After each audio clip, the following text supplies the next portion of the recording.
Infertility means being unsuccessful in conceiving after a year of unprotected intercourse.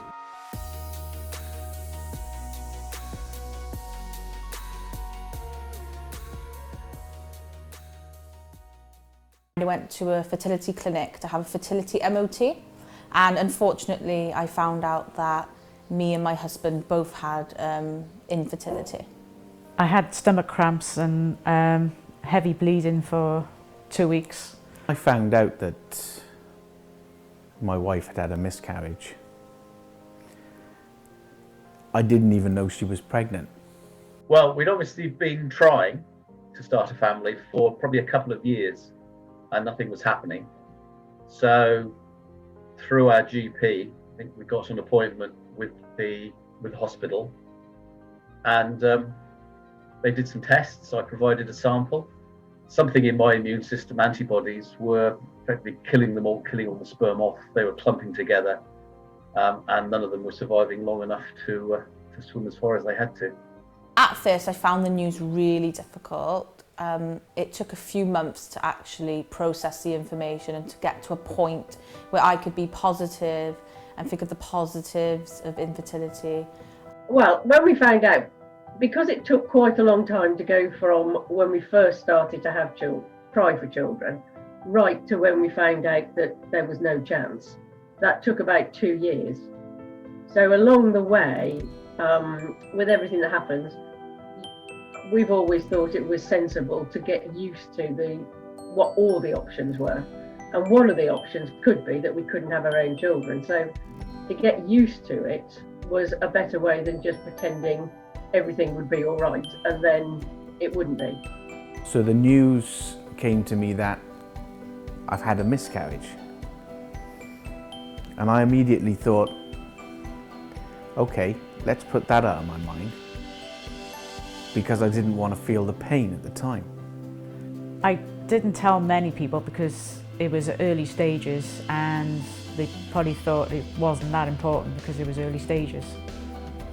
When I told my family and friends, they were really sympathetic, which was really nice. But a lot of them didn't know what to say to me. They found it difficult to know what words to use. And then a lot of my friends stopped talking to me about their children because they didn't know if it would upset me or not. I could feel this kind of avalanche of emotions coming at me, and I didn't want those to be there. So I kind of held them back. They generally all responded very, very positively. They were very supportive. My family were really supportive, but a lot of them have never been through infertility, so they didn't really know what to say. They didn't know how to connect with me on certain levels. They could only give me advice from their own experiences, but a lot of them haven't experienced infertility. However, my mother and father-in-law have been through very, very similar situation to us, so speaking to them was my best sort of support. And I think my wife would look at me sometimes and think, why haven't you taken this seriously? Why haven't you addressed my emotions and my feelings? And I kind of thought, yeah, well, you're right. I mean, it was selfish of me not to do that, but I was dealing with my feelings at the time as well. The positive is that you don't have to worry about contraception. Well, that's true. Yeah, I mean, that is a positive, isn't it? You know, you don't have to worry about unwanted pregnancies. I can now help my daughter, who's now going through infertility. A positive about being infertile is that when I actually do have a child, it will be every single struggle and everything will be worth it in the end for that one child. Many years went by before I actually accepted that this happened. Trying to gather this whole bunch of emotions, so trying to deal with my emotions, but also deal with his emotions, and then what do I say to him? For me, the only negative I could really think of is that we're not carrying on with our genes into the next generation.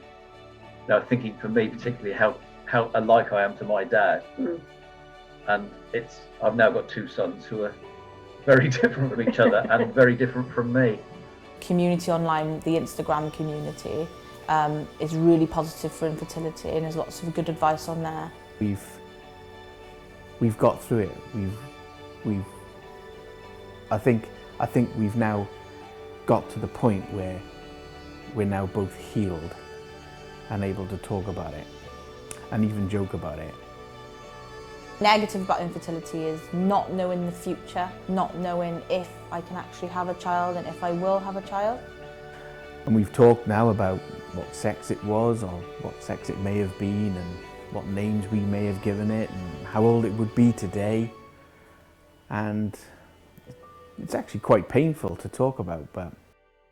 Well, I'll never get to meet the child that I lost because never know what that child would look like. So my next steps are to lose weight, to be able to have ICSI, and ICSI is a form of IVF. Having found out that there was a problem with me, we were told that there was a possibility that IVF, the test tube baby, might work, but it wasn't offered up on the NHS at that time, so that was something we would have to pay for. And very kindly, Liz's mum and dad offered to pay for a go. So we had a go, but it didn't work. No. And I think we knew while they were actually doing it that it probably wasn't going to work, but we tried that.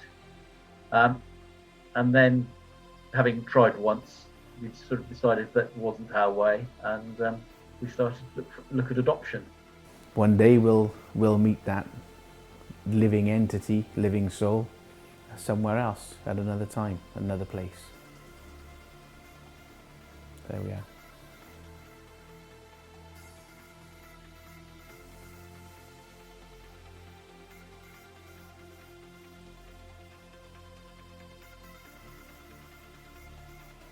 I felt empty.